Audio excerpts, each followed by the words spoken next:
Welcome to the Mind Body Podcast, your rebellious podcast about a strong body, calm mind, healing, and fully living.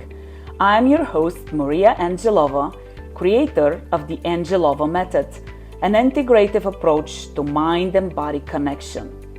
The Angelova Method redefines your success equation to include a healthy body and a healthy mind.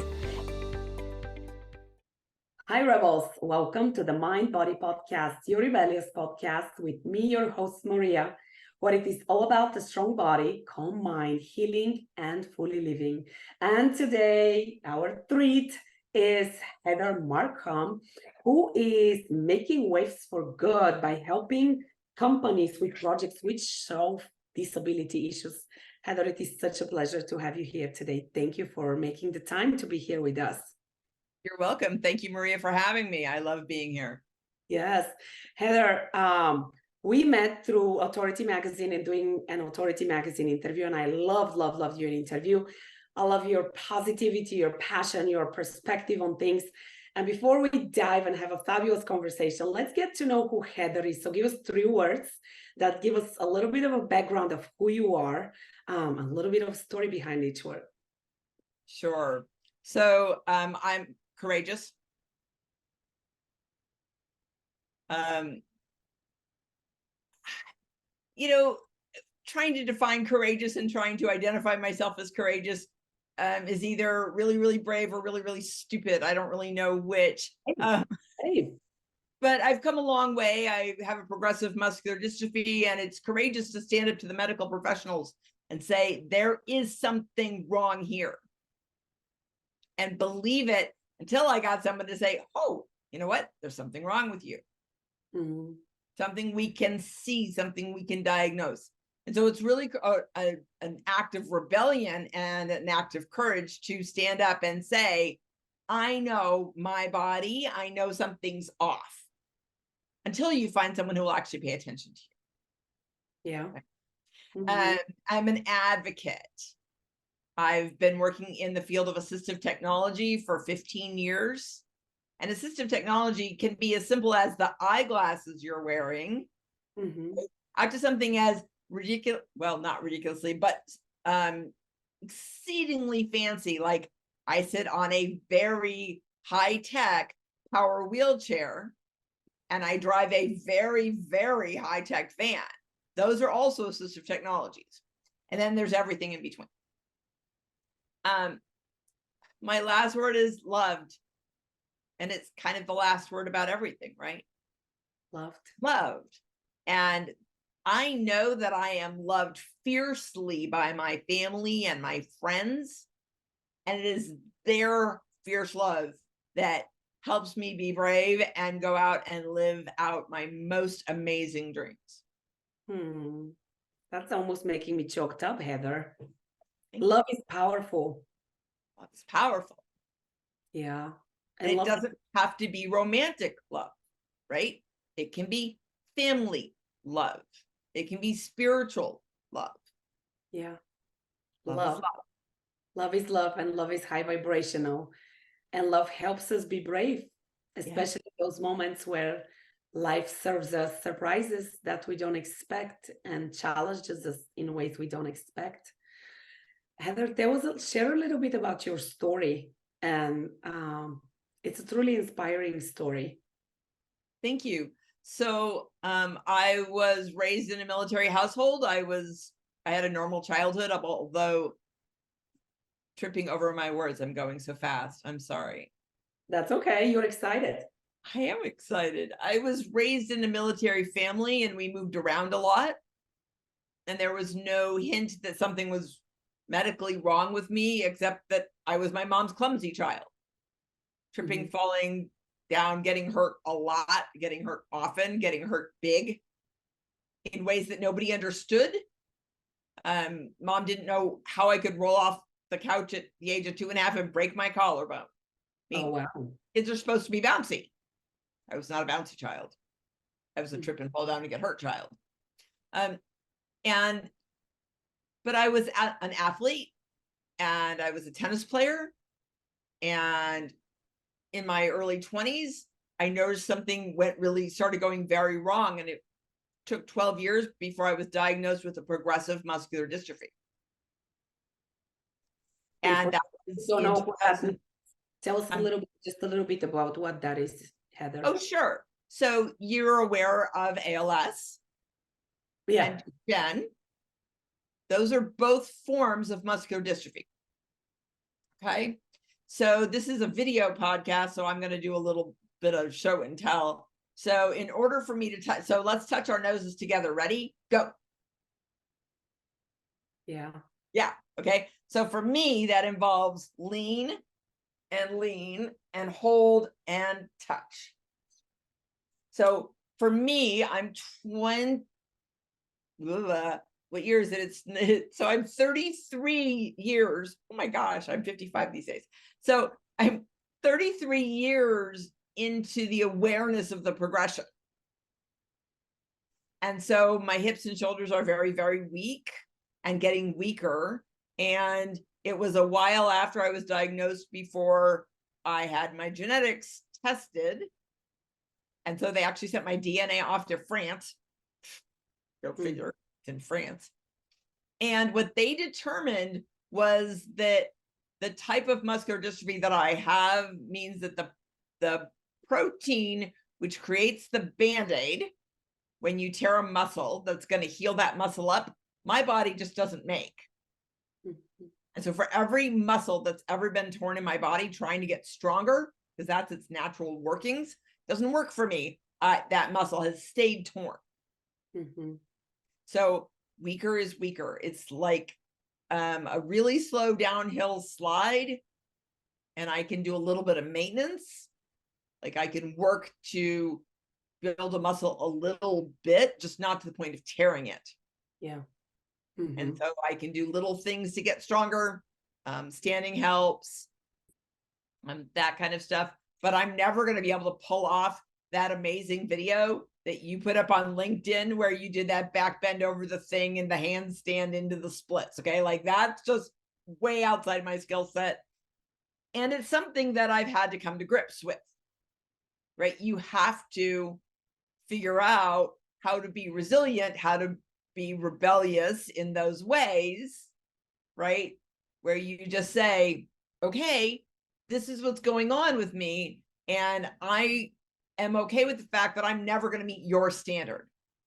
I'm never going to be able to be your level of core strong, although my core is still my strongest part. Okay. But I have to be okay with that. And that's how that works. And let's talk about that part, because I think, Heather, that is the powerful part, because many who are diagnosed with such a condition, it would affect your mental health. It would affect you from an isolation standpoint, right? It can easily take you down.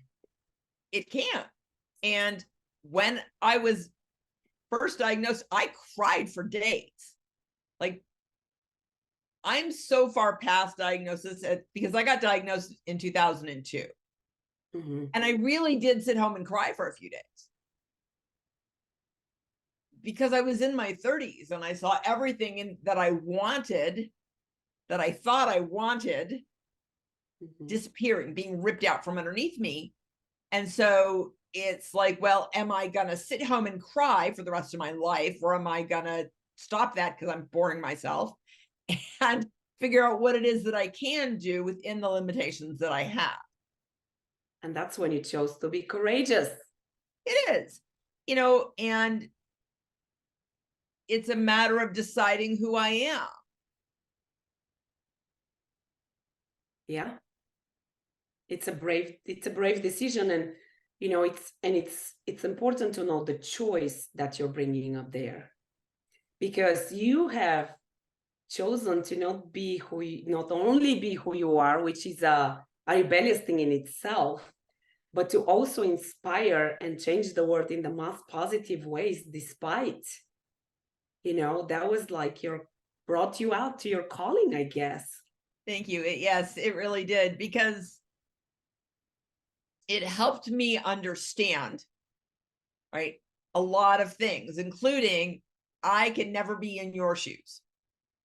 And you can never be in mine. Right? The best that I can do is figure out how to empathize. Right? And I was looking at the questions that you sent over. So I'm just gonna That's okay. jump right in. Like, I rebelled against the fact when someone said to me, by the way, your disability is your credibility. I was so angry about that. I don't want my disability to be my credibility when I go talking about assistive technologies, or when I go talking about the Americans with Disabilities Act and those things, but it is true. Yeah. And the reality is that my big rebellious act in that is that we decide who we are before anybody else does. Yeah. And owning your story, how powerful is that? Yes, it absolutely is. Yeah. Because we all have a story that's different and unique to us. But we can inspire so many through our story, because there's so many who can relate to you. There's so many who can relate to me and to somebody else. And just because, go ahead. Sorry. And I can find things in your story that inspire me. Vice versa. Thank you. Yeah, I was very inspired by your sharing your interview and your story, and the choices that you have made. They're brave choices, and it's truly inspirational. And I think it's a testament to the power of our mind and the power of the choices that we make for the life that we live, despite what life brings to us. And sometimes it's lighter than others. Sometimes our battles are different than others. But you have chosen to shine, and to shine bright.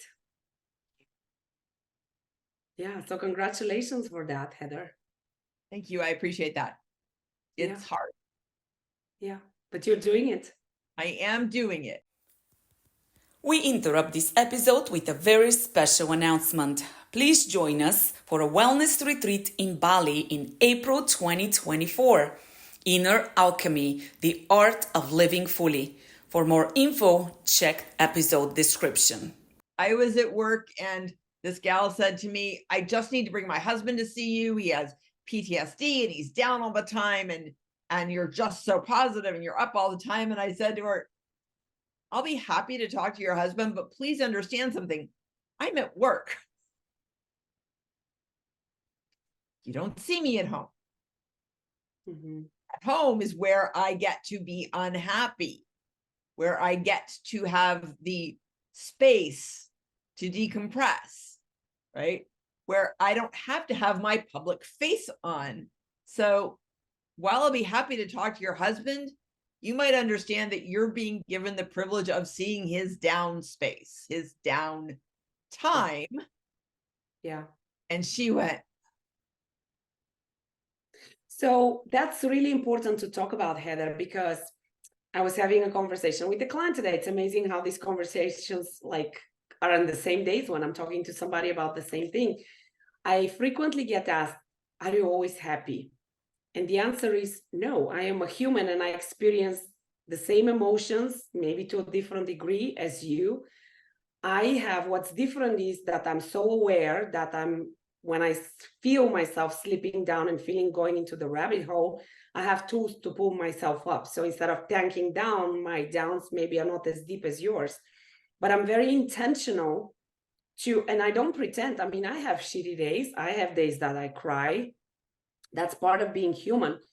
But do I choose to stay down there? No, I choose to find ways to rise up. What are your tools to keep yourself upbeat? Because we also know it's not healthy to pretend, right? It's not healthy to pretend you're happy when you're not. So what are your tools to keep your energy up so that you have, so you can overflow from a cup full? Right. Thank you for asking. My tools are allowing myself to take the time that I need, that my body needs. My body needs a lot of regenerative time. And one of the tools that keeps me healthy is not trying to keep up with the people who are out there being really physically active, but to really honoring my body's need of, I need to do edema therapy. So I do those squeezy leggy thingies that you have in the hospital. I have a home set. Yeah. I do that an hour at a time, 3 days a week. I have to be in bed to do that. And then because I spend all of my days sitting, my body very much lives at a 90-90 angle, like you're sitting in a chair all the time. And so one of the tools to keep me healthy and to keep my mind healthy is just to say, okay, I'm going to take this downtime and to spend an hour face down on my bed so that I can use gravity to flatten me out. And I have a fiance now, which is congratulations. Thank you. Oh my gosh, I could talk about him forever, and we will eventually. He's also my high school boyfriend. Oh my gosh. Wow. That's a whole episode in itself. That's a whole episode. And when he and I write our story, because he's a college professor. Okay. When he and I write our story, we will be back. All right. I like that. I'll put that down. Yes, you got that. I allow myself to be seen by him. That's one of the tools that keeps me healthy, is he sees me cry a lot. And I said, you're the only person that I'm this vulnerable with. So I'm sorry that I cry a lot, but no one else gets this part of me. I don't show my daughter. I don't show my personal care attendant. I certainly don't show my dad. No. But I have a lot of different people on my team, and all of them play different roles. You know, you've got I have a friend who I characterize as Disneyland, and another friend I characterize as a rooftop bar. Like, she's really super cool, right? And my daughter is my secret keeper. She's a daughter from another mother, so she's chosen family, right? And then I have a friend who's a stabilizer. Okay. So you have different roles within your tribe which serve different needs. Right. And I don't know who I am for some of them. We may not have the same role in each other's lives. Right. But, that's part of what is one of my tools, right? Because those people help keep me sane. And when I'm spiraling, I call my stabilizer. Yeah. You have the support system, which is so important. I mean, the tribe, the community, the support system is so important for our well-being, physical, mental, emotional well-being. And the other great point that you make, once again, I was talking to a client today who is recovering post-surgery, and she's getting impatient, with her body and the recovery process, and reminding her, it's okay, you are strong, you will be strong again. Give your body the time and space to heal, right? And strength for all of us is a different thing, and that's okay. But it's honoring what your body needs right now, today, whether it's, to get a massage or to do some light exercise or to move or to do the massages. Excuse me. I am so sorry. But honoring your body to what its needs are, it's a powerful thing to do. It is powerful, and it's very, very difficult to do. Yes. Because we're surrounded all the time by media. Yeah. Right. Which says young and strong and beautiful and moving and healthy. That's what's healthy, is young and strong and beautiful and moving. Right. And know what? But healthy is also. Yes. You have a message. Look at your message. Look how powerful your message is. Yes. You are beautiful and vibrant and strong, right? Yes. I mean, we had such good laughter even before we started. You were an inspiration to me and to so many who are listening now. So honoring that and owning that is so important. Thank you. I think we should do that thing that we were talking about beforehand. Do we share what that is, or do we keep it as a secret? Oh, we might have to just let that be a teaser. And so then we can advertise it for the next go round. How's that?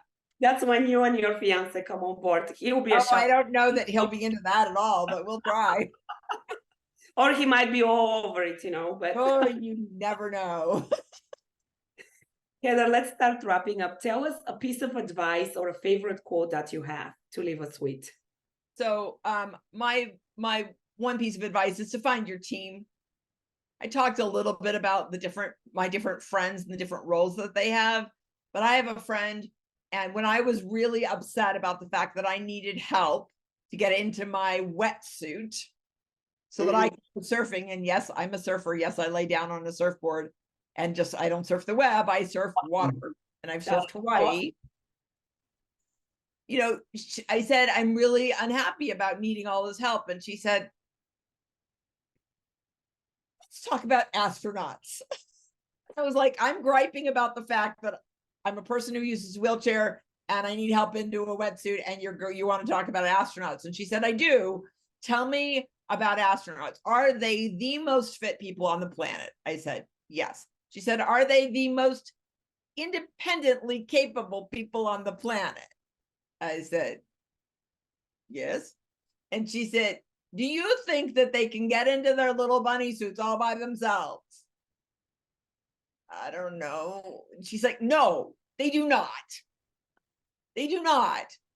Astronauts need help getting dressed to go on their mission. You are going on a mission on your surfboard. You need help getting into your wetsuit. And I have to tell you, Maria, that was quite a few years ago. Like right now, my mission is getting dressed for the day. Sometimes I can accomplish that by myself. Sometimes I need help. And I have local people that I can call, in a 5-minute emergency and go, oh my gosh, I'm going on a podcast in 5 minutes and I need help doing this. Otherwise, like all craziness is going to happen.